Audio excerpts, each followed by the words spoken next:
He's the Monday morning quarterback, and it just happens to be Monday, and always generous with his time. Whenever we call, he is available. Albert Breer, the Monday morning quarterback, their senior NFL reporter, who joins us here in the man cave. Good, Albert. There he is. Look at him once again. If we had, here? Yeah, you'd be right there, right next to me. All right. But if we did have an Octagon insider, NFL insider, I got like Glazer is going to win that. I've got reach on everybody, though, I think, right? Could you take? So I take Glazer off the board. Can you take Adam Schefter? I mean, I think I'm younger. I'm taller. Okay. I think so. Okay. I think so. Yeah, Paulie. Schefter is stockier, low profile, lower to the ground. Albert, again, does have reach and confidence. Yeah. Okay. Peter King, you could take.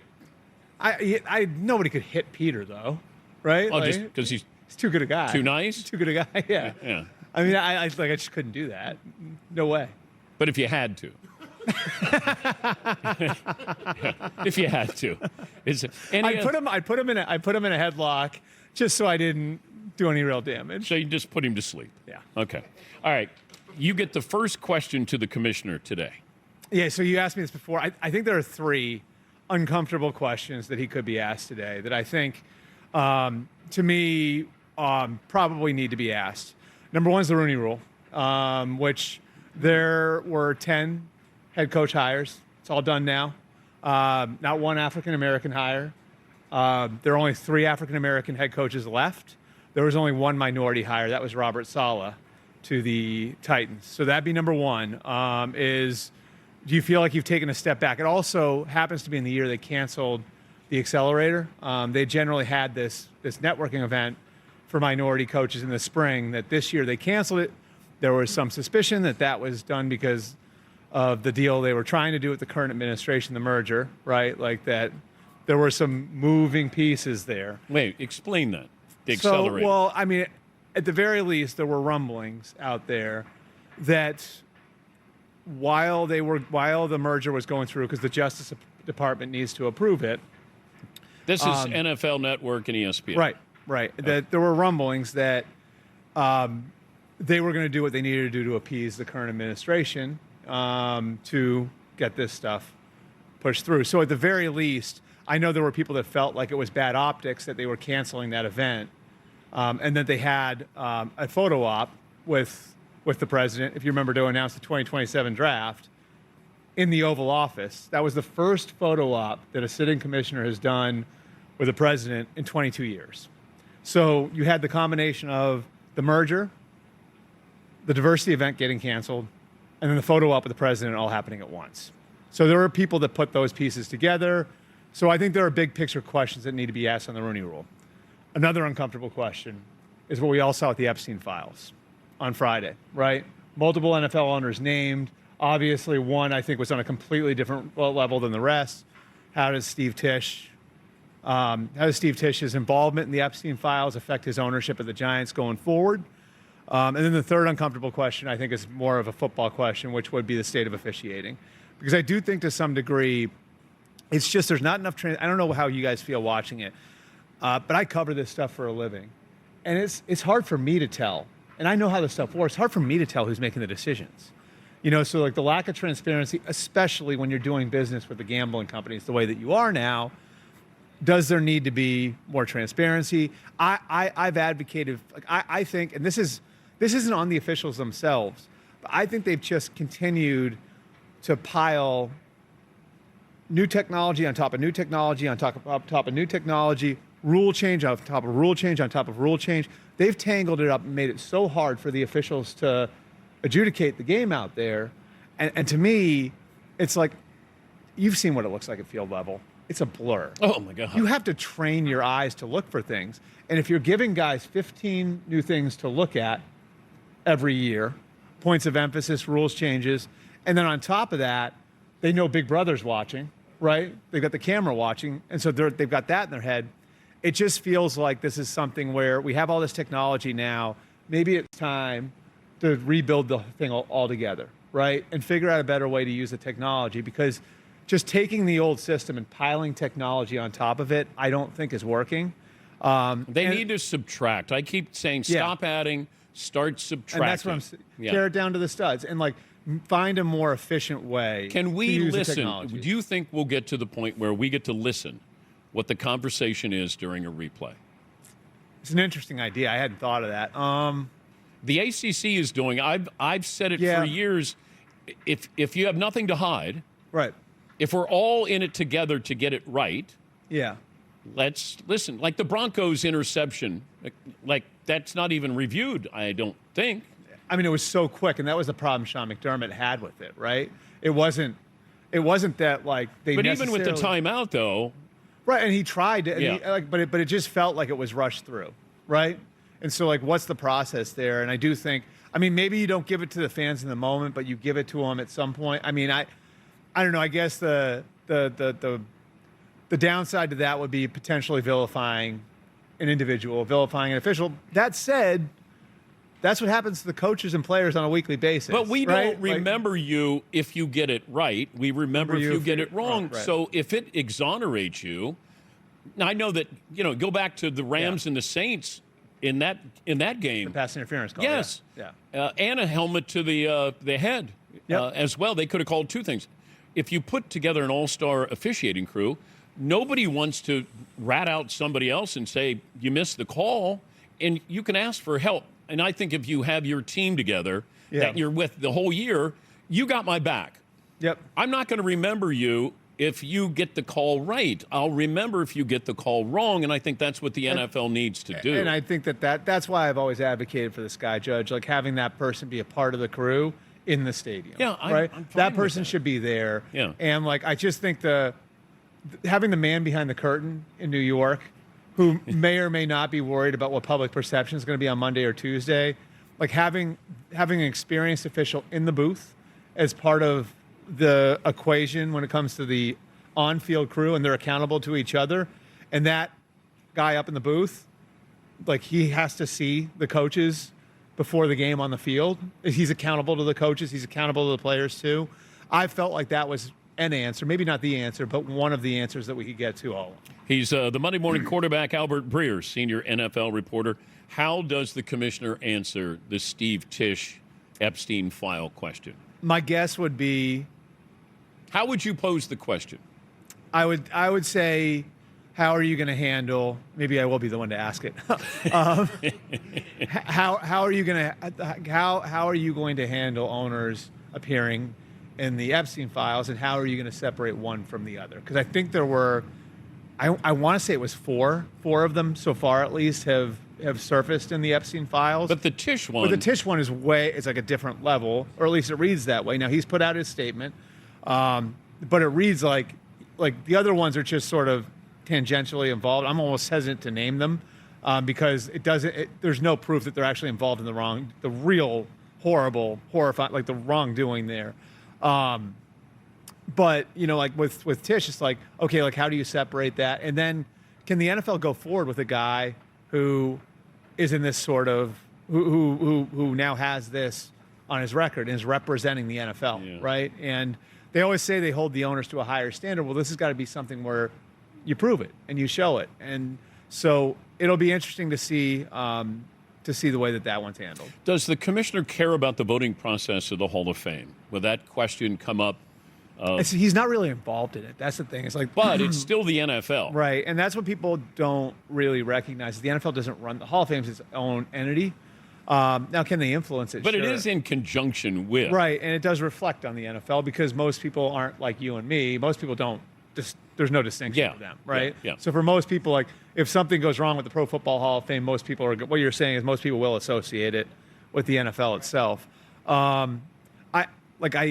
I think he could definitely, have an audience with them. And, this particular case is fascinating to me because, for everybody who doesn't know, they've grouped the seniors together now with the coach and the contributor. I think the main problem now is the seniors, by definition, are almost last chance candidates, right? Yeah. So you almost have, if you're a voter, you almost have to treat those as, I'm going to get one shot to put this guy in. Whereas, with Bill Belichick, with Robert Kraft, you might get multiple shots. You've already gotten multiple shots to put Kraft in, right? You're probably going to get multiple shots to put Belichick in. And so to me, the way I would vote it if I had a vote is I would look at each of them as yes, no. And if there are 4 yeses, I take the 3 most emphatic yeses, right? I think the way other people are interpreting this is, well, this might be my last chance to get this guy in, so I'll get around to that guy later. And I just think so much of that being left to interpretation is sort of the problem here. But do you think it's a coincidence that Belichick didn't get voted in? Or is this a small group effort? You mean like there's people banding together against him? Yeah. I don't know that. So I talked to a handful of voters. This came up in New England on one of the shows I do. And a producer asked me, hey, could you just look into the chances Kraft and Belichick have of getting in? So I poked around and I called a handful of voters I knew, really well and trust. And every one of them said, well, Belichick, there's no question. It's going to be 50 for 50. And so I started looking at Kraft's candidacy then as okay, if there's 150 votes, because that's what it would be. Everybody gets to vote for 3. There are 50 voters. And Belichick gobbles up 50 of them. Well, then it's going to be harder for any of the other 4 guys to get in. And so I think for a lot of the voters, it was genuinely stunning that Bill didn't get in. And they were surprised it wasn't unanimous. So there's some divide there on the way that people are interpreting this. And I was shocked. I mean, I can't believe 11 people didn't vote for him, And I'm normally one of these guys. I look at that that's a hard job. You know what I mean? And you've got people's legacies in your hands. And that's a really difficult, how do you separate one person from the next? That's all.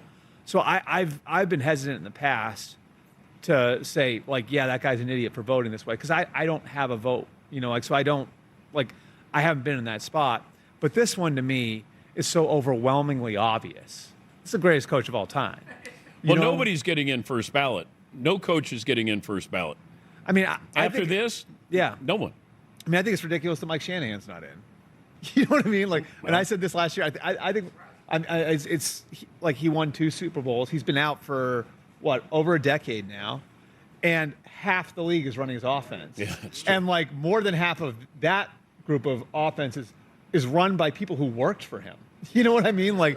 So you go down and you look at his tree. I mean, it's right there with and he's part of the Walsh tree, I guess, right? Because he worked for Seifert. Yeah.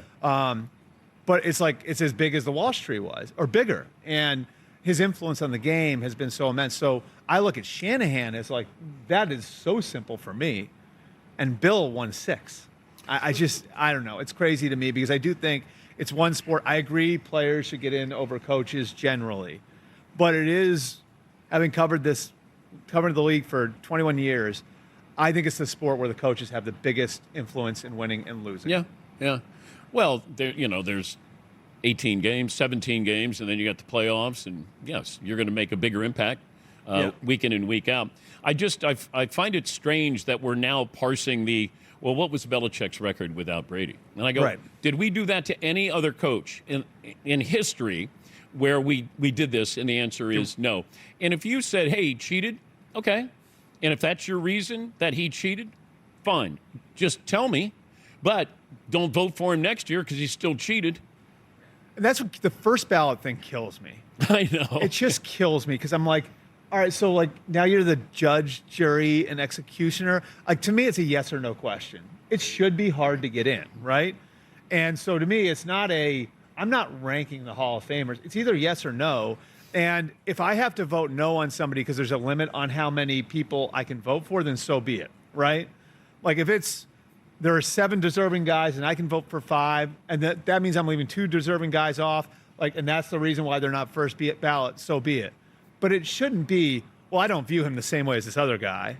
It should be the 5 most emphatic yeses if you have 5 votes. And in this case, I don't know how you could look at that list, and it was L.C. Greenwood, Ken Anderson, Roger Craig, Robert Kraft, and Bill Belichick, and say he's not one of the 3 most deserving guys in that list. That makes no sense. All right, real quick, the best coaching hire and the most questionable coaching hire. I mean, it's hard not to say John Harbaugh, because I think he's going to be a real difference maker for the Giants.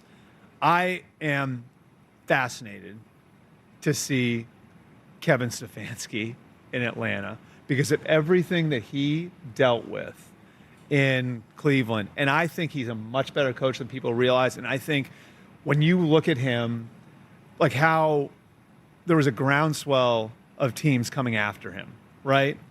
And the Giants were in on him, and Tennessee was in on him, and Miami was in on him. And it was, I mean, I'm just telling you, like the pursuit of him, it wasn't quite what it was with Harbaugh, but it was not far off. And that tells you what the league thinks of him, you know? So if the easy answer is Harbaugh, he's a Super Bowl winning coach. That puts you on a different plateau. But, I mean, Kevin Stefanski is not far off. I mean, the one that people have the biggest question on, I think, is going to be Mike LaFleur in Arizona, which I think is really reflective of them having a little bit less to sell. They've got a complicated quarterback situation because Kyler Murray has guaranteed money, not just this year, but next year. Shout out to his agent. That's pretty incredible. So how do you separate, right? Like from Kyler Murray, and you know, so like that. I think Mike LaFleur, because that was a job that I don't think was seen as being very desirable. You're going to be attached to a GM who's going into his fourth year, so you're now on his timeline. That one, I think, is going to be challenging. And I think it's sort of indicative, honestly, Dan. I said to you last year, right, that I think I said that like Stafford was going to be the big story, right? And I think it was for that month after. And I think I had the Steelers getting Stafford. They wind up with Rodgers instead. I think some of these teams out here are going to quietly take big swings at quarterback and call teams you wouldn't think that you'd be able to call. And I think that that's going to be a big piece. Now, we're going to have like the reclamation. Would you take a swing at Joe Burrow? I would call.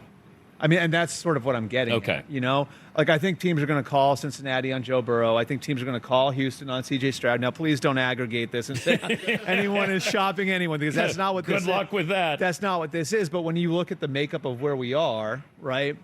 And look, Fernando Mendoza, I mean, fit him in silver and black right now. He's going to be a Las Vegas Raider. There's a massive drop-off. There's not another quarterback that people are excited about in this year's class. And that's even if Trinidad Chambliss winds up in the class. That's including Ty Simpson. Like, there's just not another one. And even Mendoza isn't seen as like the way Caleb and Jaden Daniels and Drake May were. I think Fernando Mendoza would have been the fourth quarterback in that class. So because of that, teams are going to have to be a little bit more creative. So do you call Cincinnati on Burrow? Do you call Houston on C.J. Stroud? And then you have, like, I think the more natural reclamation projects which would be Mac Jones, who the Niners would be able to get something for because his contract is very reasonable. You know, Tua Tagovailoa, Kyler Murray, Malik Willis. Yeah, so like Malik Willis is a very interesting name. Does Jeff Hafley bring him to Miami from Green Bay? You know, John Eric Sullivan and Jeff Hafley were with him in Green Bay. So I just think that I just think this year, because of the draft class, is going to require creativity, which I think will cause some teams to at least pick up the phone on a sort of all they can say is no basis, you know? He is the Monday Morning Quarterback, senior NFL reporter Albert Breer. Thank you for all your contributions this year.